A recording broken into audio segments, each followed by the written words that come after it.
Well, hello there, and welcome back to another episode of Help My Business is Growing, a podcast where we explore how to grow and build a business that is healthy and sustainable. I'm your host, Kathy Svitina, a fractional CFO and founder of Newcastle Finance, a company where we believe that everything that you do in your business will eventually end up in your finances.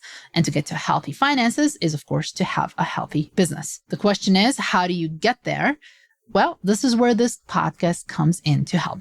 While we all know that prioritizing customers and treating them like VIPs is key, this mindset seems to get lost when it comes to parts of the company that don't deal directly with customers, aka your back office operations. And this is a problem because being customer-centric is more than just a buzzword.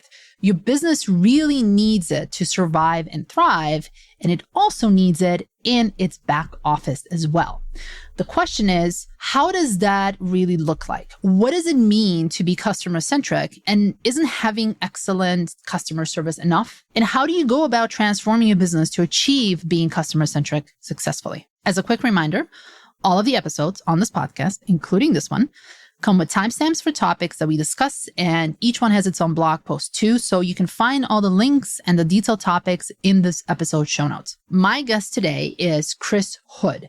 He is a keynote speaker, strategist, and thought leader in customer-centric cultures, artificial intelligence, and innovation. He boasts over 3 decades of experience in business development and is the author of Customer Transformation, where he provides a roadmap to customer alignment and business value, articulating a transformative 7-stage strategy. As a founder and CEO of Sensible AI, Chris spends his time helping business leverage AI and reach 10 times thinking. Join us.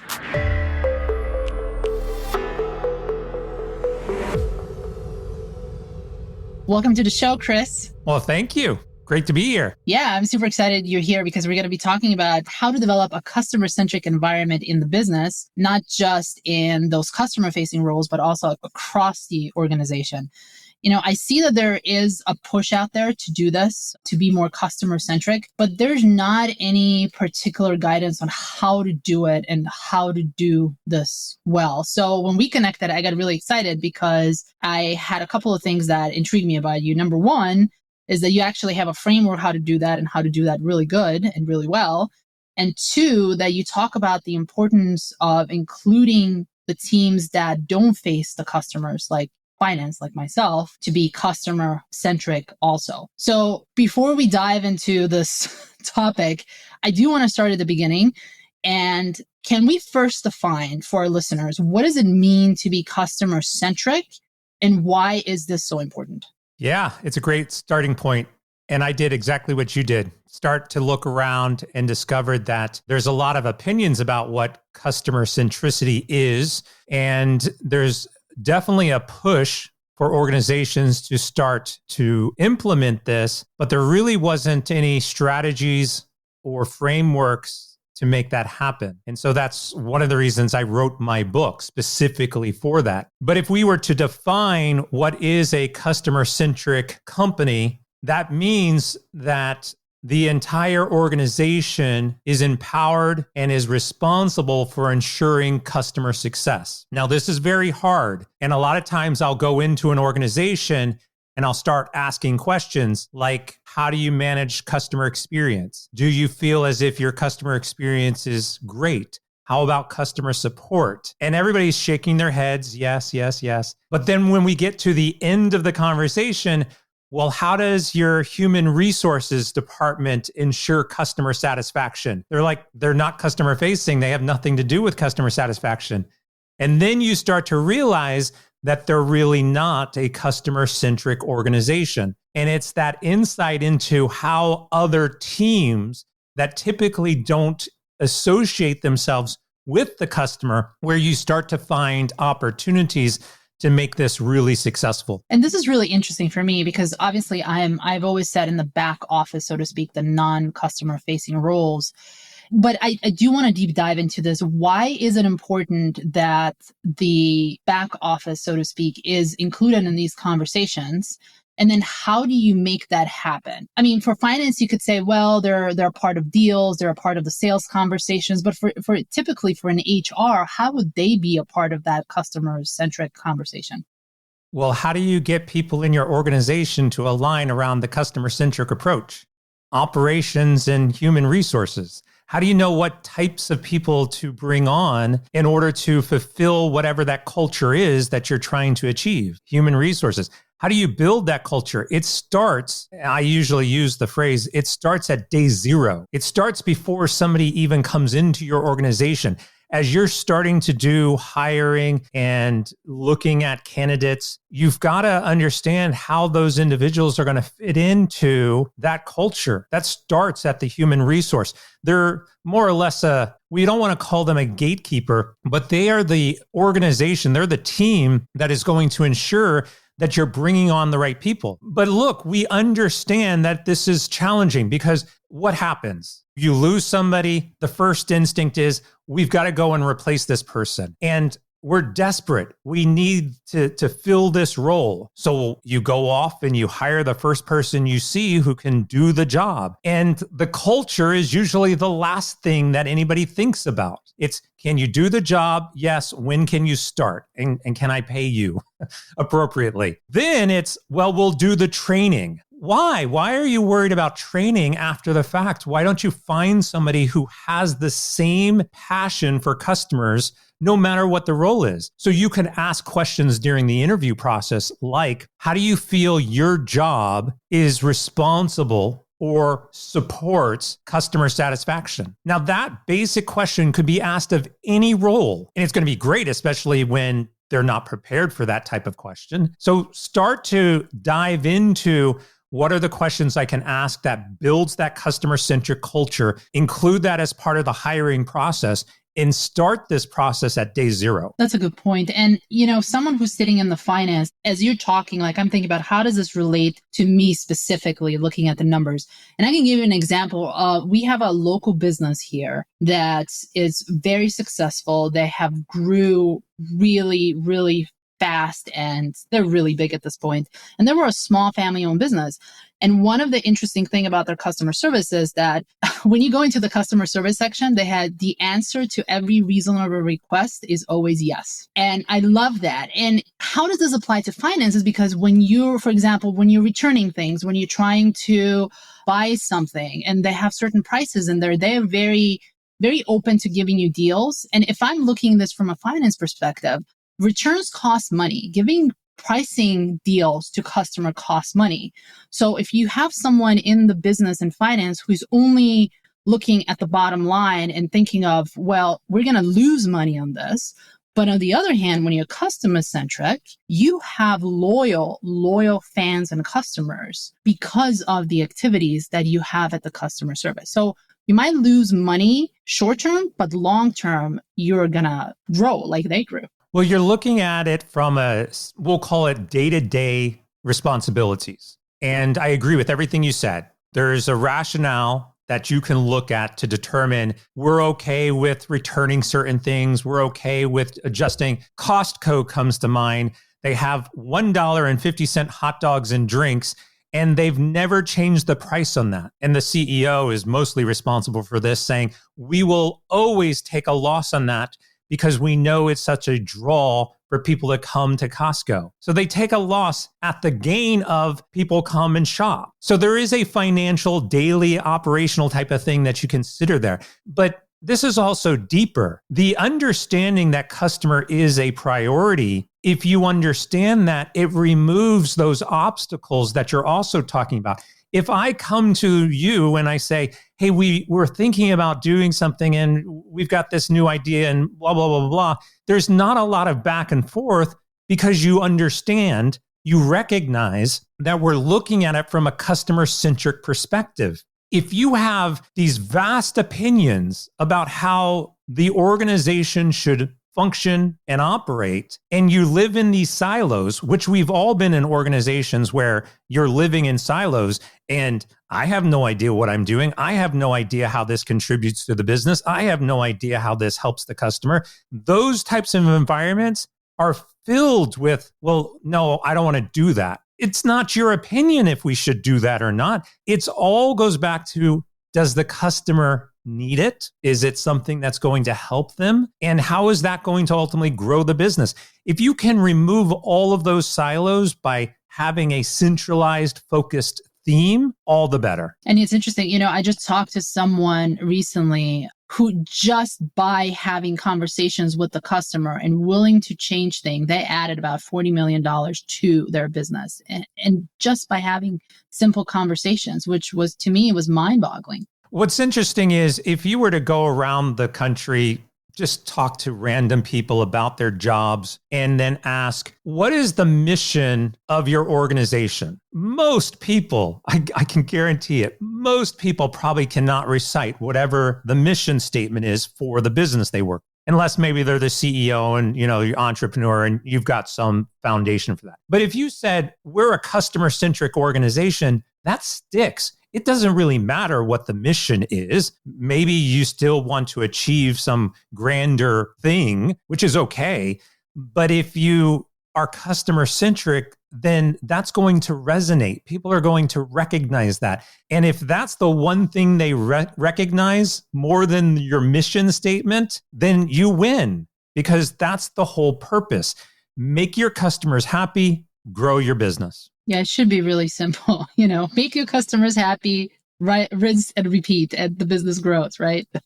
So, Chris, you do have a framework, and I want to dedicate time to this framework because, as we talked about, there's not that many resources for this on the market, and you wrote a book about this. Can you walk us through this framework that you have? Yeah, so the book and the framework is called Customer Transformation. It's a 7-stage strategy.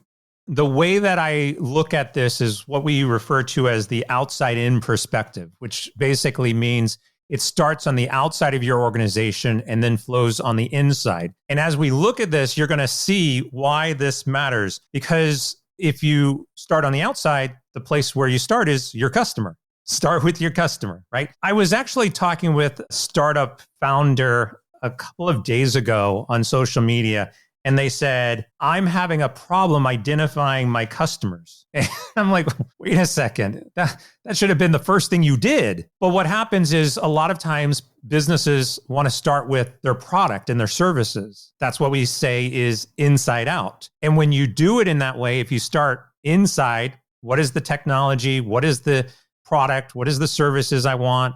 Then we start to think, well, okay, now how do I build that? And now what is the experience? And wait, do I even have a customer who wants it? So you always have to start with the customer. So the framework starts with the customer. Number 1 is customer. Number 2 is interfaces, which basically says, how is the customer going to interface with you? And there's some technology in there, and there's a deeper conversation to that. Number 3 is the journey. What is the journey or the customer experience that they want to go on? Number 4 is ecosystem, which is basically the world we live in and the partnerships, the community. How do you grow that? And then it comes inside. What the ecosystem sort of sits in the middle, bridging the gap between the outside and the inside. Then when you get inside, you have the culture, which is the people who are going to build this product. And then number 6 is the technology. And then number 8 is the business or the value that you're going to generate from it. So as you've noticed, if you're starting from the customer and you're going to the business, you're not starting from the business and going to the customer. And if you can just wrap your mind around that one thing, you're going to drastically change how your organization operates. And you'll also see like technology is number 6. It's like towards the end. And a lot of people today, they want to start with that technology. I want to go build an AI product. Why? What are you going to do with it? Like you have to. 100% of the time, you have to identify a problem consumers are having, solve that problem, recognize what their needs, aspirations are, and then work inwards and then figure out how you're going to generate a business around it. And as you were talking about these 7 steps, I actually put them on a paper down. And it's funny because I see so many companies going from 7 to 1 down. So the customer is actually the last step that they get to. That's exactly it. If we did it backwards, it would be, I've got a business idea. I'm going to figure out what technology I want to build to solve that business idea I have. I'm then going to build a team around it and hire people and build the culture. I'm then going to expose it in the ecosystem out there in the community. And then I'm going to figure out, well, what's that journey and experience going to be? How are they going to interact with that? And then who is the customer? And we usually get to the point of what's the ecosystem or journey, and we start shaking our heads because we've realized we have no idea who the customer actually is. So if you're working in that motion inside out, you're always going to fail, or you're just ultimately going to have to restart. Start with the customer, always first, customer-centric, work your way in, outside in. There's so many examples of companies that do this backwards, obviously, that you just said, but have you had an experience with a particular company that did this very well and it almost did this the right way to a point? I would say not really. Okay. What's interesting is, as we talked about, there's a lot of organizations that are starting to come up with this mindset. They're starting to make the shift. I do think that there's some great organizations out there that do focus customer first and then start to work their way in. They've got a clear understanding of what they want. But then as you get into the larger organizations and as teams grow and you become more enterprise, the siloness starts to creep in, and you have different segments of your organization that have their own opinions. And those opinions kill businesses. The bias of what you feel you should be doing and then pushing that out onto your customer is wrong. And we see last year was filled with examples of businesses that pushed their ideals out onto the consumers, and they lost all those consumers. And this is continuing to happen. So even when you get to scale and you become a larger organization, you have to constantly reset your mindset to, well, what does the customer want? And then let's figure that out. Not, hey, I have an idea. Oh, I don't really care what the customer thinks. I'm going to do what I want to do, and they're just going to buy it. Hey, we've got the name brand. We are popular. We make a lot of money. So anything we do, they're going to come and buy from us. That's not the case. Today, consumers are more demanding and more connected socially than ever before. They have tons of options. They can express their opinions on a moment-to-moment basis. If they don't like it, they're leaving. And if you don't think about it in that way, you're going to lose business. So I think from examples that we've seen, more organizations are starting to shift the mindset back to the customer, but it's still a challenge for a lot of organizations to continuously do. And how do you do this on a actionable level in the company? So let's say that, now you want to be a customer-centric company, you're dedicated to this. Like, how do you actually do this? Do you have a customer service? Do you do customer research every couple of 12 months or so? Like, what are the activities that you are doing in the companies on a regular basis to make sure that customers are front and center for every decision that you make in the business? So the good news is for me, I wrote a book, and the book actually has not just the framework, but it actually has action steps for you to take. So for each stage of the framework, stage 1, customer, here's a list of activities that you can do within your organization, questions to ask, team members to bring on board, next steps. All of that is there for each stage, each of the 7 stages. So you could go buy my book and then start to implement that through just the action steps that I've provided. But if you don't want to buy the book and you want to do it the hard way, then you've got to have this really heart-to-heart conversation across your organization. This is what we want to do. This is what we're committed to doing, and then start to proceed. You're going to have teams that are strategically in place specifically to execute on this. For example, you might have a customer success management team That customer success team will be responsible for ensuring that the transformation is happening. You're going to have to start implementing processes and procedures. This is beyond just surveys. This is a deep-rooted understanding of what your customer wants, and it's surveys is just one part of that. And then you're going to have to think about, how do you monitor it? How do you gauge it? What are the metrics? What are the KPIs around it? I've provided in here also what we call a customer value alignment assessment. And so there's an assessment that asks questions both internally and externally. And then you get the feedback from it so that you can do an alignment. You can see, here's what our customers are saying. Here's what our CEO believes. Here's what our CTO believes. Here's what our CPO, COO. Here's what our directors believe, VPs believe. Here's what our employees believe. And then once you put all of that together, you'll start seeing where you're misaligned. Well, our CEO is completely misaligned with our employees, and our employees are completely misaligned with our customers. How do you fix that? That insight is going to help you drive continuous transformation. So building the organization, building the culture that you want, bringing people within the teams together so that they can participate, talking with your customers more frequently, value alignment. There's a lot in here that you have to accomplish, but it's well worth it. Yeah, it seems like it's a process that it's going to take a while.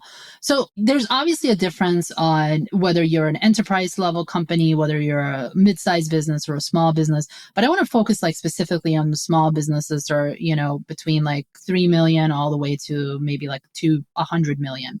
Have you seen them doing this in a more efficient manner? What are the differences that you see? What are they doing versus what larger businesses are doing? Is it a faster process because then they don't have so many decision makers, not that many chefs in the kitchen?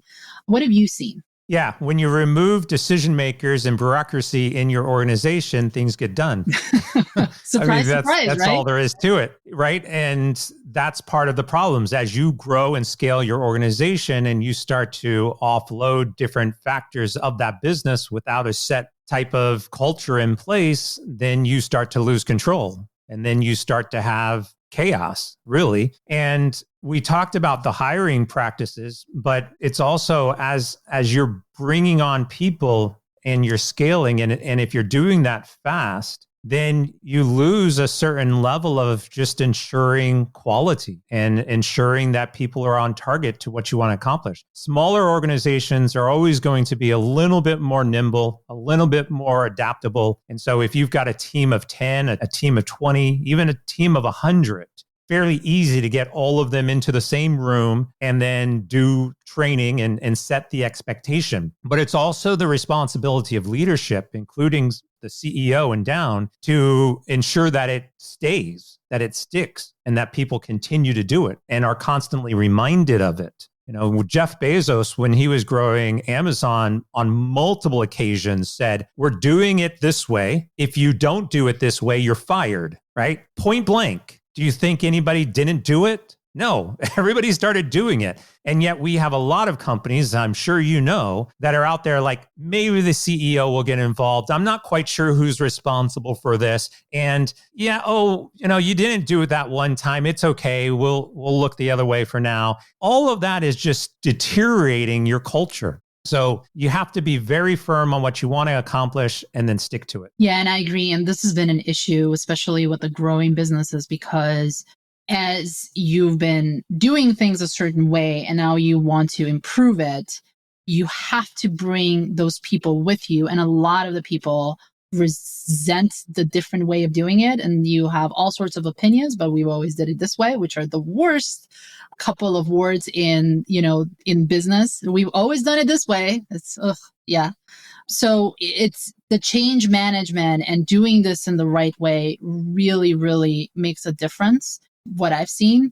And as you said, at the end of the day, it's like if people don't want to change with you and change with your organization, then it's better to separate and them be happy somewhere else and you grow the business without them.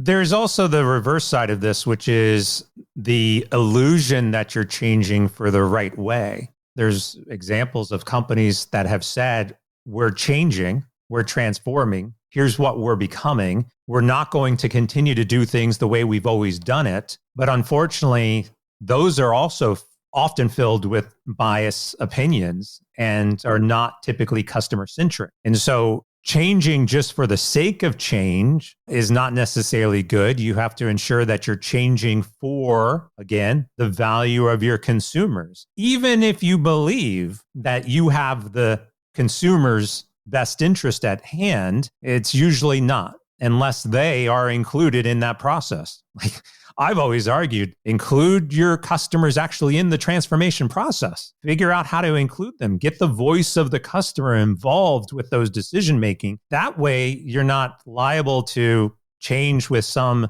other mystical reason that doesn't really resonate with them. Do you have any good examples of companies that you work with that they included the customer, and how did that look like for them? A great example of this is Taco Bell. Okay. Taco Bell actively reaches out to their loyal fan base. They know who they are. Anytime there's a new menu item, they expose that at local restaurants for people to come in and try. So if you've ever seen a new taco on the menu, most likely that has been tested by actual customers who have taste tested it and have shared their opinions. There's countless times when menu items don't get included because they've rolled it out. People have tasted it and said, I would never buy this, right?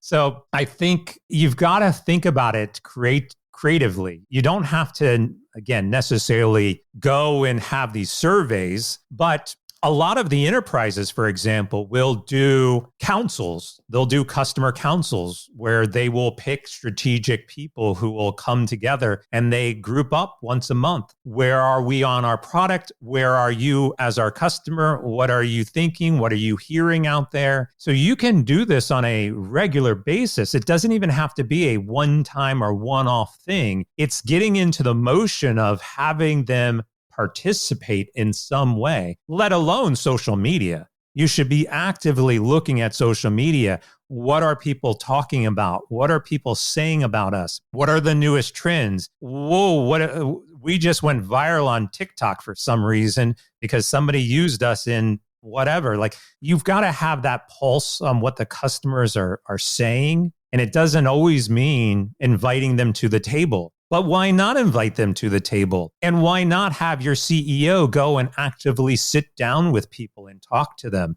There's not too many organizations where the CEO will go and sit down with a group of people and talk to them about their experiences. Smaller organizations, yes. Larger organizations, no.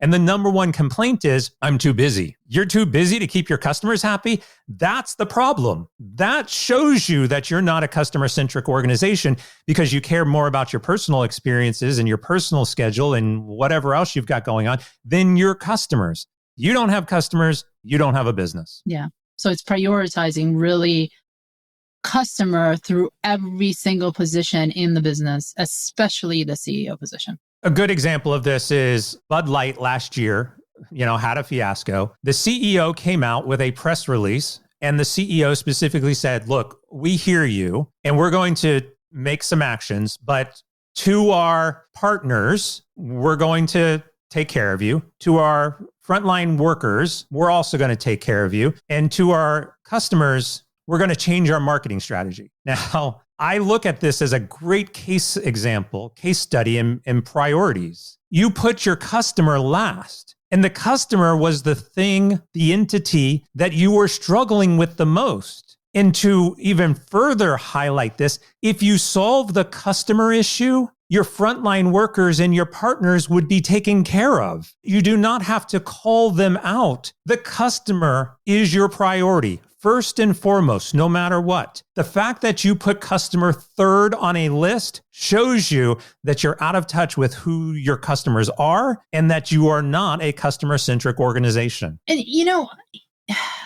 it's interesting. Like, why do you think that is? Why did that develop? Because when we're talking about this and, we're 30 minutes into this conversation, it just seems so obvious. Common sense, right? Yeah. Like, why is this such an issue? Yeah, I ask myself that question, and obviously I get asked that question a lot. And again, it just boils back to people are just not in tune with it. People are just not, they believe that there are higher priorities than their customers. They believe that they're above it all, that we are a customer, we are a brand, we are a business, people will come to us. We build it, people will come. And yet, I mean, we've seen Disney, as an example, lose almost $1 billion last year in content development because they didn't listen to their customers. And Disney, you would naturally think, is a customer-centric organization. It used to be, but it isn't, because it's all about the profits. It's all about money. It's all about big business. It's all about the stocks and everything else. And yet they lose sight that if they make their customers happy, they will generate the money. But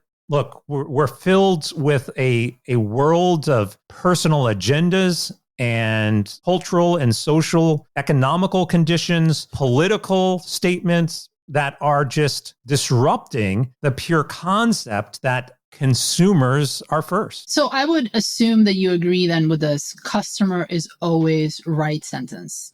Is it true or no? First 2 pages of my book, I start off by saying, when I was young, my first job, 17 years old, I was taught that the customer is always right. And I think from there's some slight nuances to that statement. I don't necessarily think the customer is always right, nor do I think that they're always reasonable, especially today. They're definitely not. But there's an element to that I think you have to make sense of. And that is that even though they might not always be right, and maybe they're not always reasonable, in bulk, they are. And so if you have 100 customers and one of them shouts to, throughout social media that you're an awful company, it's okay that if the other 99 think you're fabulous. If the other 99 says, I think you should add this feature, and one person says you don't, you should probably add the feature. So you have to look at this holistically and come to the realization that even though customers may have their very strong opinions at times, underneath it all, there is some guidance that you should be following. And you've got to look at that and do the research and analyze it and then make those decisions, again, with the customer first in mind. So it's more about looking at the trends and patterns and customers versus specifically just looking at one type of customer. One struggle that a lot of organizations have, especially startups, is they're desperate for customers. So you get a customer that comes in and they say, I love your product, but I wish it was blue. And so what do? You go and change it to blue to satisfy that one customer. Then you get a second customer comes in and says, yeah, I wish it was red. Now you've got 2 customers with completely different opinions. And so what do? You create one blue and one red. You're duplicating all your efforts and you're struggling because all you're trying to do is satisfy your customers. And then as you grow, you get 10 and 15 and 20. And you're in this mode of trying to appease every single customer with their own separate type of personalized experience. And it ultimately doesn't work. You can't scale that way. So you do have to look at the trends and the percentages and make strategic decisions. You're not always going to make customers happy. And in which case you have to ask yourself, well, maybe they're not the right customer. All the people who want red may be not the right customer. And it's okay. I know this is so hard for people to hear. It's okay to say goodbye to those customers. And then go stick with the people who want blue and go make them happy and find more people who want blue. Because that's how you succeed. Solve the problems for a group of people, make them happy, make money. It's basic. The hard part is saying goodbye to customers who are paying you, who might not be totally aligned with what you're trying to accomplish. And I see this happening so much with the businesses that I work with. And I always say to them, not all money is good money. Yeah. But it's so hard because it feels so visceral. I am turning business away. I am saying no to getting money. It's like, yes, but you are saying yes to the money that is going to make your business a lot easier. You're going to be solving problems for this particular group of customers, and it's just you're a better fit for them than the other people out there. Yeah, and there's some logic behind this. If you had 10 customers giving you $10 a month or one customer giving you $100 a month, which one would you prefer? You would go with the 10 for 10 because the odds are they're going to give you more months and you're going to make up the loss of the other one person for 100. Right. So you got to take some of the emotion out of it. And that is the hardest thing to do. And also the hardest part is too, when you have these big customers, and I've seen this, like, you might have two customers that are giving you $100 each month, and then you have a lot of small ones. And then the two big ones are demanding certain type of service, certain types of features. And now most of your revenue is tied to these two people. And there's a lot of risk in organization because of that. So you really have to make a decision where you're going to go.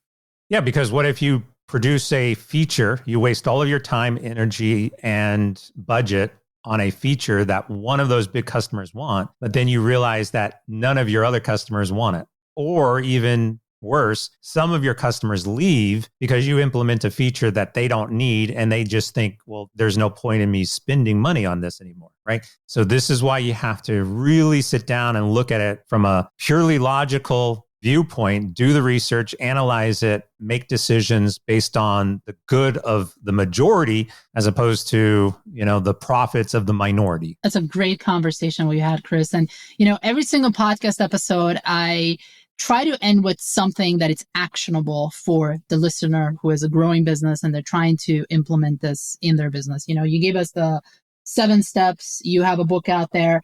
But if someone is to really trying to get their business to be more customer centric, what is the one next actionable thing that they can take in the next week or two to get them to that goal? First, it's a decision. Somebody has to make that decision. And usually it's the CEO, and the CEO has to make the decision and stick with it. This is so hard to do even from the ground up. Like, you can't do grassroots on this. It's got to be at the top and it has to flow down. So somebody has to make that decision. The next thing is you have to start to implement operationally ongoing activities that are going to focus on this. So team meetings. You can start a team meeting by saying something like, does anybody have anything to share from a customer perspective? You as employees should also all be customers of whatever the product is and whatever the company is that you work for. It's amazing to me how many people work for companies and they aren't actually the customers of that company. So, you got to kind of get into that mindset as well. And you can do random things. This is great for organizations in person. And this also comes from Jeff Bezos at Amazon. In his boardroom, he would have one empty seat. And that empty seat would always be there for every single meeting. And that seat represented the customer. And so just walking in, you would see an empty seat and think of it. You would have this reaction that the customer is present. If we talk about things like this all the time, if we were having a conversation in private and we said, well, what would you think if your significant other was sitting in on this conversation with us, right? What if your boss, what if your priest, what if somebody was sitting in? What if the customer was sitting in on the conversation we're having right now about our organization? What do you think they would be saying? If you have that mindset, and by having like that seat as a representation that somebody from the customer is sitting there listening in, you might change some of the conversations. You might change the way you're looking at things. So that type of mindset, that shift has to happen. And again, start at the CEO, start to implement some of these activities within your meetings and throughout your organization, and then start to look at the harder things like hiring practices and metrics and feedback loops and surveys. All of those things can come after, but the mandate has to be first. That's a really great tip. I especially love this whole customer present in the meeting because it's a visual reminder that, hey, it's not about us. It's really about the customer who's unfortunately not here, but it's going to affect all the decisions we make. It's going to affect them down the line, right? Chris, where can people find you? Best way to find me is on my website, chrishood.com, CHRISHOOD.com. And there you can find my book, my social media profiles. Feel free to reach out, connect anytime. Any question you have, just reach out. Great. And I'm going to put all of these in the show notes. So there's going to be his LinkedIn, his website, and any information that you need, it's going to be in there. So if you didn't quite catch that, just go look at the show notes. Thanks so much, Chris. Sure thing.